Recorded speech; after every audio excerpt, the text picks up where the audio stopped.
का 105 विज्ञानमती आविका जी से 12 वर्ष की संलेखना के व्रत लिए थे। श्रीमती नन्नूबाई जी का कल प्रातःकाल चतुर्दशी को शांति धारा देखने पूजन करने के उपरांत बामोर कला के बड़े बाबा के समक्ष एवं नगर में विराजमान मुनि निरापद सागर जी मुनिराज के शांति धारा के वाचन के उपरांत उनके संबोधन के उपरांत मंदिर जी के बाहर उनकी समाधि हो गई और मुनि श्री ने भी उस दिन उपवास ग्रहण कर लिया। महाराज जी, हमारी जिज्ञासा है कि सुयोग मिलना इसी जन्म की साधना का फल है या पूर्व जन्म के पुण्य का फल है? कोई भी चीज होती है उसमें कोई ना कोई अतीत की कहानी शामिल होती है। अतीत का ही पुण्य है ऐसा नहीं कह सकते, क्योंकि वर्तमान में यदि वो वृत्ति बनने का पुरुषार्थ नहीं करते और समाधि का भाव होना किसी कर्म के उदय से नहीं होता, धर्म का भाव होना, समाधि का भाव होना, इनमें पूर्व भाव की कहानी ज्यादा काम नहीं करती। वो तो एक मास संस्कार दे सकती है। वर्तमान का जो पुरुषार्थ उन्होंने जीवन भर लिया और हमेशा अपनी प्रतिमाओं को अवभाग्य माना हो, सबसे बड़ा रहस्य है जो कुछ भी तुम्हारे पास व्रत है उसको तुम अपने आप को कितना भाग्यशाली मानते हो। आपकी दृष्टि में आपका क्या मूल्य है। एक दिन हमने प्रवचन कहीं कहा था, आज सुबह भी हम ब्रह्मचारी महाराजों को कह रहे थे कि सबसे बड़ी चीज है कि तुम्हारी दृष्टि में तुम कितने मूल्यवान हो। 84 लाख योनियों में मनुष्य पर्याय मिली, तुम्हारी दृष्टि में वो कितनी मूल्यवान है। उनमें भी तुम भारत में जन्मे, तुम्हारा मूल्य क्या है।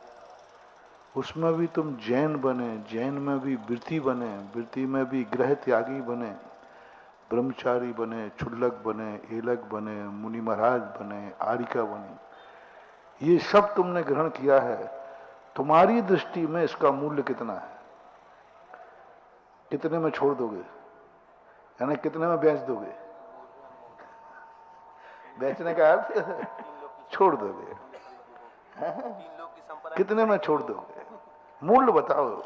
अब जितना मूल्य हम अपनी उपलब्धि का करेंगे, समझ लेना इससे बड़ा और सगुण उपलब्धि कुछ नहीं हो सकती। प्रवचन सुनने से मतलब नहीं है। आप जो इस समय प्रवचन सुन रहे हो, इस समय तुम्हारा अपने आप का क्या मूल्य समझ रहे हो। इन प्रवचनों का मूल्य बता दो, कितने में छोड़ दोगे। बाहर रुपया देवे कि साहब लो, अब कहाँ जा रहे प्रवचन सुनने, हम 1000 रुपया देते, मत जाना। तो तुमका प्रवचन तो कल सुनेंगे, 1000 क्यों छोड़ो। तो आपने प्रवचन का मूल्य क्या कर दिया, खत्म हो गया, अनमोल। हमने अभी बहुत प्रवचन दिए थे, कहीं 8 दिन तक लगभग प्रवचन दिए, शायद चतुर्मास में क्या हो। मूल्य आंको, अपनी हर चीज का मूल्य आंको। हमारी आंख का मूल्य क्या है, हमारी आंख का, दुनिया की आंख का नहीं, क्योंकि हम मुनि हैं। हमारी इस आंख का मूल्य बताओ कितना है। आपसे पूछता हूं। और हमारी आचार्य जी की आंख और कितनी मूल्यवान थी। अरे ये एक आंख उठ जाए तो बल्ले बल्ले हो जाते थे। हाँ, मूल्यवान। ये आंख इतनी मूल्यवान है, लाखों करोड़ों जीवों को बचा चुकी है। क्या कहूं मैं, 50 साल के अंदर कितने जीवों को बचाया इस आंख ने, गिनती कर पाएंगे। अनमोल। तो बस अपनी जिंदगी में जो कुछ पाया है अनमोल। मैं भगवान का दर्शन कर रहा हूं, अनमोल। मुझे नमोकार मंत्र की जाप दे रहा हूं, अनमोल। मैं सामायिक कर रहा हूं, अनमोल। वो समय किसका मूल्यवान है। सामायिक कर रहे हो, सामायिक से कुछ फर्क नहीं पड़ने वाला, करते जाओ, लाखों करोड़ों शाम के हो गई। उस सामायिक का मूल्य कितना है। उस समय यदि हम आ गए, ओहो ये समय मेरे लिए अनमोल है, मैं इस समय सामायिक में हूं, अनमोल है बस। मैं किसी भी कीमत पर इस समय को नहीं तोड़ूंगा। मुझे गुरु मिला है, कितनी कीमत में, कितने में छोड़ दोगे? हाँ? कितने में छोड़ दोगे गुरु को? अनमोल कर दो। 3 लोग की संपदा एक जमा में आ जाए तो भी मैं अनमोल है। शास्त्र कितने में पढ़ना बंद कर दोगे? अनमोल कर दो। अनमोल हर चीज को जो तुम्हें अच्छी हो, और ये तुमने जितना कर पाए, जितना परसेंटेज में आप अवभाग्य मान पाए, बस यही तुम्हारी उपलब्धि है। उस माजी ने अपने जीवन भर अवभाग्य माना कि मैं वृत्ति हूं, अवभाग्य माना कि मैं अंतिम समय तक मेरे पास व्रत है। और देखो भाग्य, देखो हमारे संघ के महाराज हैं, बहुत अच्छे अपने आप में। निरापर सागर ना, निरापर सागर जी महाराज, भाग्य से देखो सोम सागर के महाराज के साथ में थे। उनको ग्वालियर जाना था, लेकिन नहीं चल पाने कारण कारण वे रुक गए। हो सकता है इसी माँ जी के कारण रुक गए हो। इसके पुण्य ने कहा हो कि बाबा जी रुको, वैसे तो तुम रुकोगे नहीं, हम तुम्हें गड़बड़ करते हैं। रुक गए। महाराज मिल गए मंदिर के सामने, भगवान के सामने, उनके दरवाजे शांति धारा सुनते हुए होश पूर्वक मारना, ये बहुत बड़ी चीज है।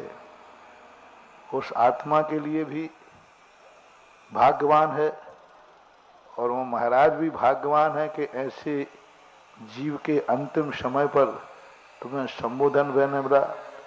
और धन्य है भगवान के धार में। यही तो पूज्यपाद स्वामी ने लिखा था, गुरु मूले यति निश्चिते चैत्य सिद्धांत वार्दि सद घोषे।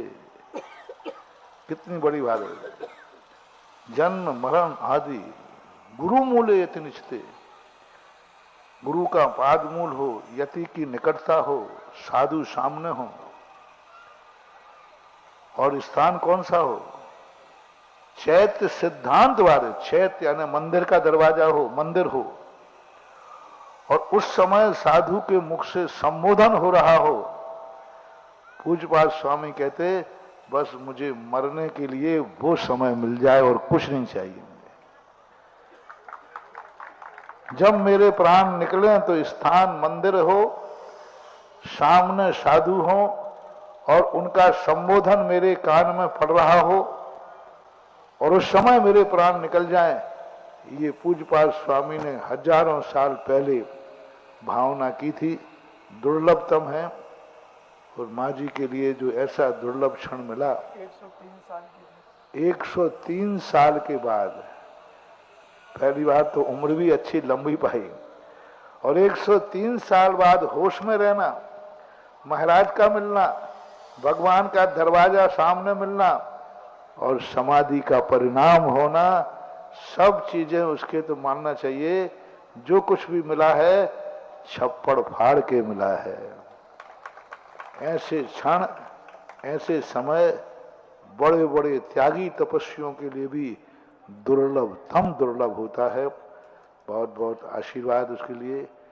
भगवान करे हर व्यक्ति ऐसा ही समाधि पूर्वक अपना जीवन अंत करे। बहुत अच्छा।